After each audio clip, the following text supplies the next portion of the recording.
Assalamualaikum warahmatullahi wabarakatuh. Saya Fania Yogina Diasa dari kelas 8I. Sekarang saya akan menjelaskan tentang pendidikan keselamatan di jalan raya.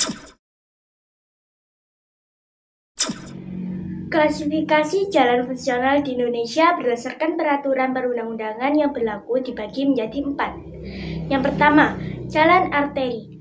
Jalan arteri merupakan jalan umum yang berfungsi melayani angkutan utama dengan ciri perjalanan jarak jauh, kecepatan rata-rata tinggi, dan jumlah jalan masuk dibatasi secara berdaya guna. Kedua, jalan kolektor. Jalan kolektor merupakan jalan umum yang berfungsi melayani angkutan pengumpul atau pembagi dengan ciri perjalanan jarak sedang, kecepatan rata-rata sedang, dan jumlah jalan masuk dibatasi. Ketiga, jalan lokal. Jalan lokal merupakan jalan umum yang berfungsi melayani angkutan setempat dengan ciri perjalanan jarak dekat, kecepatan rata-rata rendah, dan jumlah jalan masuk tidak dibatasi. Dan yang keempat adalah jalan lingkungan.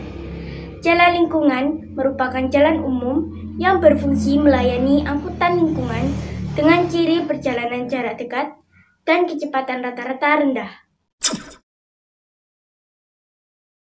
Rambu peringatan.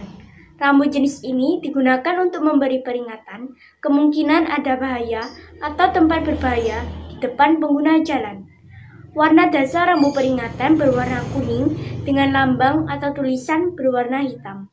Contoh rambu peringatan adalah sebagai berikut. Rambu ini menunjukkan kalau di depan ada tikungan ke kanan. Rambu ini menunjukkan kalau di depan ada tikungan tajam ke kiri. Rambu ini menunjukkan kalau ada jalan menurun landai. Rambu ini menunjukkan kalau ada jembatan atau penyempitan di jembatan. Rambu ini menunjukkan kalau jalan tidak rata. Rambu larangan.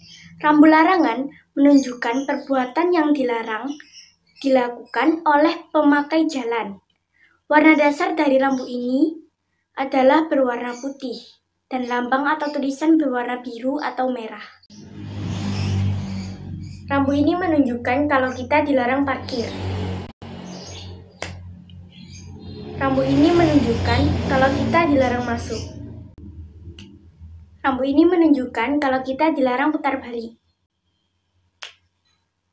Rambu ini menunjukkan kalau kita dilarang berhenti. Rambu ini menunjukkan kalau kita dilarang belok kanan. Rambu perintah. Rambu ini menyatakan perintah yang harus dilakukan oleh pemakai jalan. Rambu perintah berbentuk bundar berwarna biru dan lambang atau tulisan berwarna putih, serta merah untuk garis serong sebagai batas akhir perintah. Rambu ini menunjukkan kalau kita harus wajib mengikuti arah kiri. Rambu ini menunjukkan kalau kita wajib mengikuti arah yang ditentukan di bundaran. Rambu ini menunjukkan perintah kecepatan minimum yang diwajibkan. Rambu ini menunjukkan wajib untuk pejalan kaki.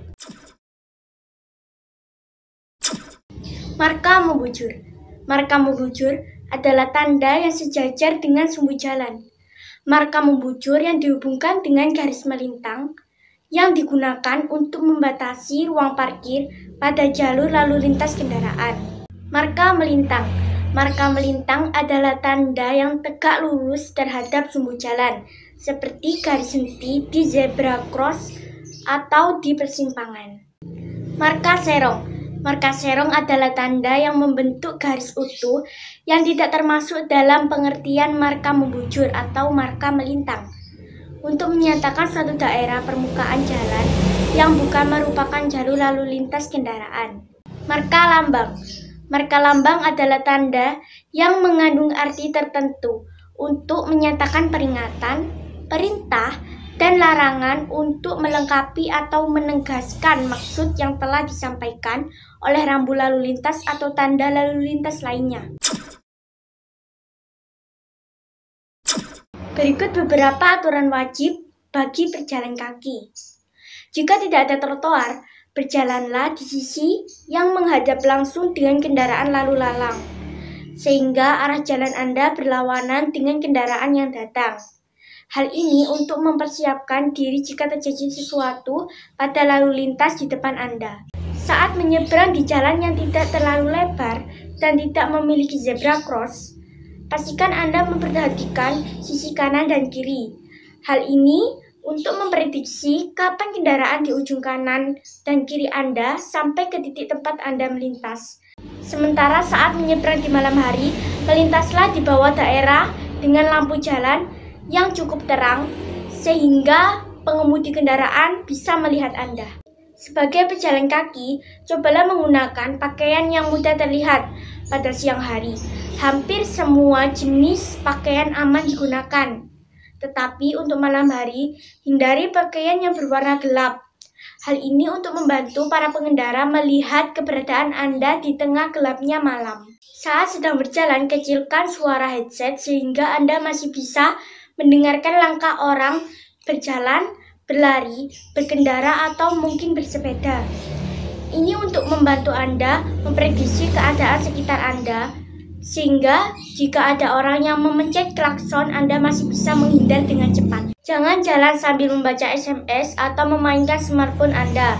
Beberapa kecelakaan kecil dan besar seperti menabrak sesuatu atau ditabrak kendaraan lain terjadi akibat berjalan kaki yang tidak konsentrasi saat berjalan di jalurnya.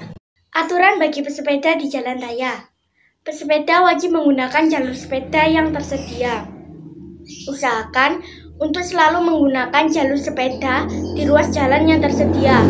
Jarak minimal 1,5 meter dengan kendaraan lain. Tetap di tepi apabila jalur sepeda tidak tersedia. Jika bersepeda bersama orang lain, sejajar tidak boleh dilakukan lebih dari 2 sepeda. Selalu gunakan sinyal tangan saat akan berbelok, berhenti, atau mempersilakan pengguna jalan lain untuk mendahului Anda. Pesepeda wajib untuk mematuhi rambu dan aturan lalu lintas. Pesepeda wajib berhenti jika lampu merah menyala, selalu ikuti isyarat lalu lintas yang ada. Aturan bagi pengguna motor di jalan raya. Jangan coba-coba mendengarkan musik atau merokok, karena bisa masuk penjara. Tidak boleh lagi belok kiri secara langsung. Jangan seenaknya pindah jalur jika tidak mau ditilang. Jangan berkendara di trotoar, karena bisa dikenakan sanksi. Saat lampu merah, tidak boleh berhenti di zebra cross. Akibat buruk jika tidak mematuhi rambu lalu lintas. Dapat dikenakan sanksi, bisa berupa denda atau penjara. Tidak bisa menumbuhkan sikap disiplin. Dapat membahayakan keselamatan diri sendiri dan orang lain. Merasa malu karena melanggarnya, dan ketagihan untuk mengulanginya lagi. Terima kasih dan sampai jumpa. Wassalamualaikum warahmatullahi wabarakatuh.